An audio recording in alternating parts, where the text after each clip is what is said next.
Welcome back to the second channel, guys. Today we're doing a scientific experimento, okay? Check this out. This right here is my Christensen Arms Mesa in 308 Winchester, okay? It's a great gun. Looks really good, feels really good, costed a lot of money. It better be shooting good. But then we took it out and we got these groups right here, okay? That was at 100 yards, 8-inch group. No, that's terrible. This is supposed to be a sub-MOA, which is pretty much under an inch at 100 yards. And so I told you guys about it. You came back, you helped me. You really did. And you like, KG, I don't know if you know this because you're pretty much dumb, but some guns can be picky with ammo and some ammo just does better in some guns. And I mean, I kind of knew that, but you wouldn't have figured it to be an 8-inch yeah, I didn't think it's gonna be an 8-inch group. But regardless, we have 5 of the top 308 rounds I could get myself a hold of. Now keep in mind, these are the ones I could get a hold of. I'm sure there's some Hornady X Razorback or something that I couldn't find because they made 4 boxes in their life, but these are very common. You got the Hornady Superformance. These are in 165 SSSSST, $38.99. Okay, that's an expensive cartridge. Then you got Federal Premium, the gold medal,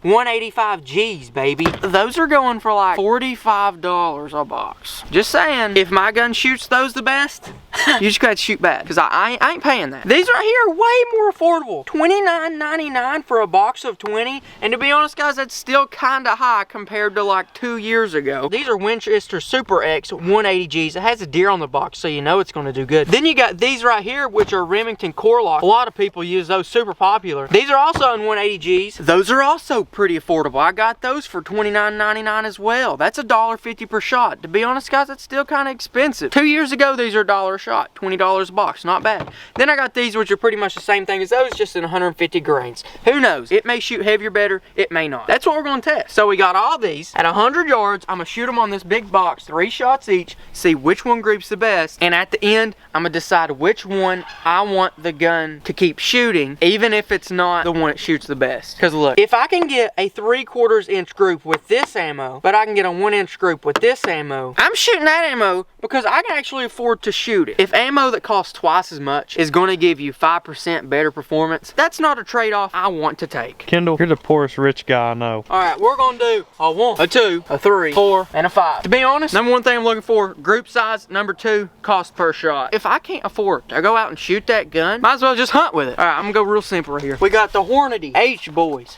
$2 per shot, 168 G's. Next up, we got Fed Boy, $2.25, 185 G's. Next up, we got Winchester, $150 a shot, 180 G's. If that does good, I can afford to go out on a weekend and shoot a box or 2 and actually get practiced up. These 2 are available everywhere. Rim Boy, 150, Rim Boy, 180. They ain't even 150 a shot no more. They're 125 because I seen online somewhere else. 125 a shot. And if my gun does good with one of those, probably gonna get on there tonight, order about 6 boxes, and maybe do another video for you guys where we actually take this at a bunch of different ranges and just get practiced up with it. Let's go out there, 100 yards, set this up, and we'll see what we can do. What are your predictions? I think the 180 grain. Which one? I'm gonna say the Winchester and the Remington will do just as good as that 185 Federal. I don't think the light ones are gonna do good, but the 180s I feel like will do about. I have a theory that the Remington Core Locked and the Winchester Super X are the same exact bullet, because every stat is exactly the same. Maybe it's just a different name stamped on the bottom. We'll find out though. Probably not, but we'll find out. I'm excited to see this test because it can potentially save me $1 per shot. I'm really hoping that the Remingtons do the best because they're probably the most available out there. You can find those anywhere. This ain't no Remington video, but Remington Core Locks. I've killed a deer with them. I've killed a bunch of deer with them. They've got great reviews, but are they match quality ammo that can hit a quarter at 150,000 yards? No. Probably not, but I ain't paying for something that can do that. And if y'all are down in the comments saying, KG, you're doing it wrong, you should be reloading your own, I'm not reloading my own ammo, dude. It's expensive to reload. It really is. And it's hard. You gotta buy a bunch of equipment. I'd rather just go to the store and buy a box for $20. First one we're going to shoot is 3 shots of the Hornady. Is that a tree? It's either a tree or a man fell out of his stand. And this is my property. So if it's a man that fell out of my stand, it's his fault. He wasn't supposed to be there anyhow. These look the coolest, which is why I bought this one in the first place. These look really cool. They do look good. Ah! Here we go. Hear ye, hear ye.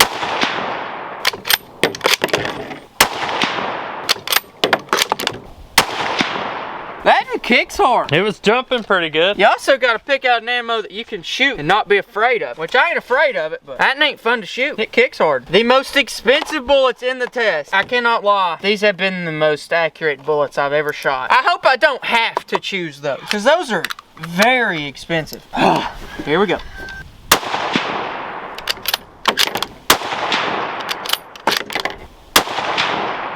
Ooh, look at them ugly looking bullets. I am talking ugly looking. Just the sheer inconsistencies of zinc that they stick on the tip. Or, I mean, what is it? That's lead. Lead, yeah, whatever. So are they truly 180 grains? I don't know. Will they shoot accurately? Because each of them have a different aerodynamic point. I'd say they'll shoot just fine. We'll see. They probably will.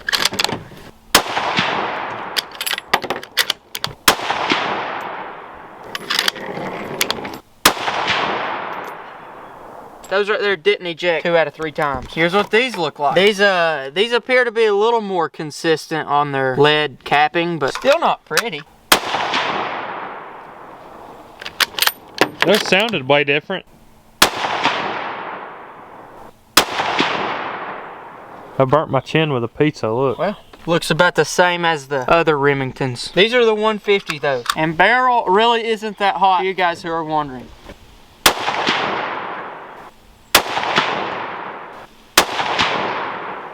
That's all 5. Let's go look and see what it looks like. Before we get up to the targets, let's first define what is good and what is great.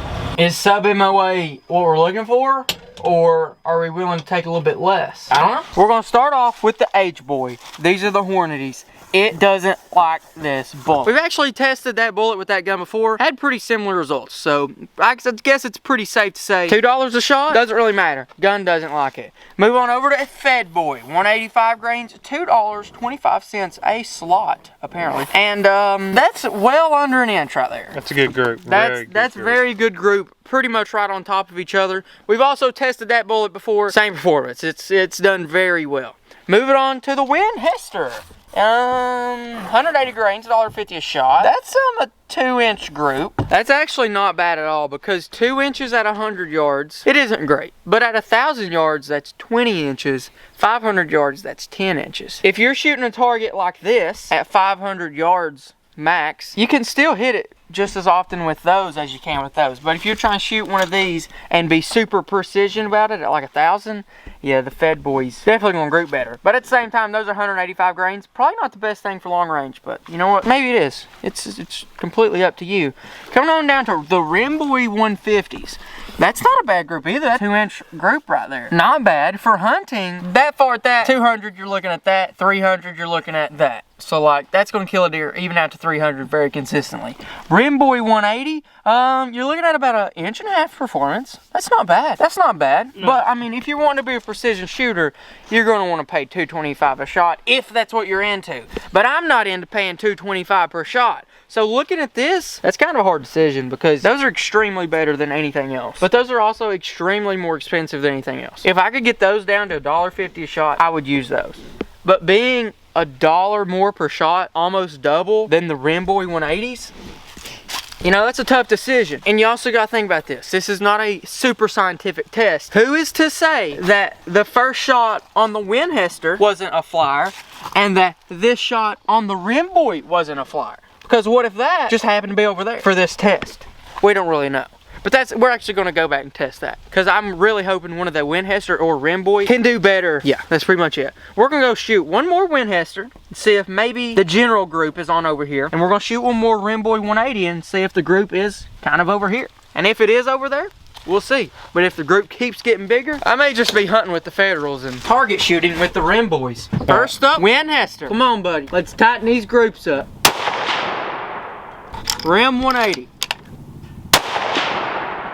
If you guys want to buy some merch, you should go to kendallgrade1.com/shop, because every time you buy some merch, it gives me a little bit of money. So I am like, oh my gosh, that's a lot of money right there. I checked out at that gun store, it was like $380 just for ammo, because I bought more than that for other videos. Hey, but if you do want to buy something, but if you don't know what to buy, you should buy this. This is a good looking shirt. And if you get lost in the woods, people will be able to see you from the sky.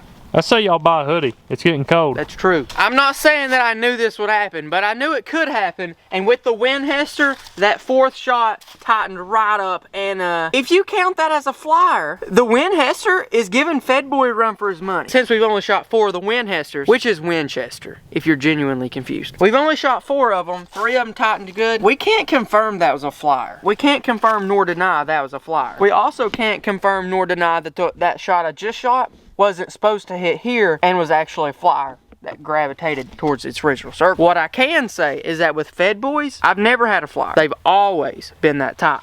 Down to Rim Boy 180. Once again, just like we was seeing, that last bullet actually pulled, one of those is that 4th shot, and it tightened up within an inch right there. Who's to say that was a flyer? Who's to say the 4th shot was a flyer?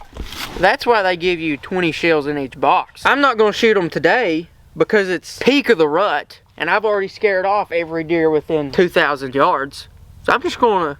And it's cold. It is cold. I'll do that another day. As for KG, I'm taking those hunting because I still have 4 rounds left. I'm not gonna buy them ever again unless the price goes down. I'll buy you a box tomorrow. Okay, I'll shoot them if you do that. But as for KG, on a real note, I'm probably gonna hunt with those because I do have 4 of them left. But if I didn't have those, I would happily use the Winchester or Rim Boy 180s. And to be honest, their groups are about the same. A minute ago, I literally claimed they were the same bullet. They actually might be the same bullet. Bullet shape's the same. Bullet technology's the same. All that thing, I don't know. Who knows? If you work at Winchester or Rim Boy, you let us know. Are y'all making the same bullets?